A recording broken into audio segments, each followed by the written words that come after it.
So today we are going to be learning about our multiplication rule, or we're going to be learning a little bit more about it because we've already looked at that yesterday. So what do we know so far? I'm going to very quickly go over this because we've done lots and lots of work on it, so I don't want to spend too much time.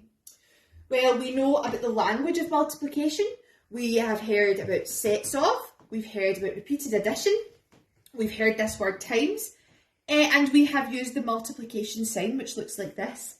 Okay, so just to remind you, if you look here, we have two sets of 3. Okay, two sets of 3 is 6. We can use our addition, 3 and 6. 2 times 3 is 6. 2 3s are 6. But using our multiplication rule, we can flip this round and we can say 3 sets of 2 instead of 2 sets of 3. And if you look here, that would look like this. Instead of 2 sets of 3, we can have 3 sets of 2, which gives us the same answer. So 3 sets of 2 equals 6. 2 add 2 add 2 is 6. 3 times 2 is 6. And 3 times 2 is 6. Okay? So remember, using our multiplication rule that we've been learning about, 2 times 3 equals 6. But you can flip those numbers round to give us 3 times 2 is 6. Okay, so it means the same thing. You have just flipped the numbers round, but it means the exact same thing. So 2 times 3 equals 3 times 2. Okay, so we're going to try that with some bigger numbers. So what about 10 times 2? Now you know that 10 times 2 means 10 sets of 2.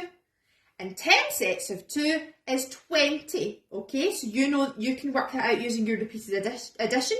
You have 10 sets and there's 2 in each set. So 2 add 2 add 2 add 2 add 2 add 2 add 2 add 2 add 2 add 2 is 20. But using our multiplication rule, you could tell me that 10 times 2, well, you can say that as 2 times 10. You can flip the numbers round and it means the same thing. Okay, so instead of having 10 sets with 2 in each, you can have 2 sets with 10 in each, and that gives you 20. Okay, so 2 sets of 10 equals 20, and 10 sets of 2 equals 20. So 10 times 2 equals 2 times 10. It's the same thing. Okay, but what if there is a 0?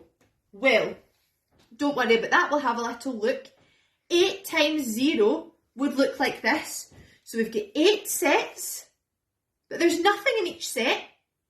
So 0 add 0 add 0 add 0 add 0 add 0 add 0 add 0 is still 0.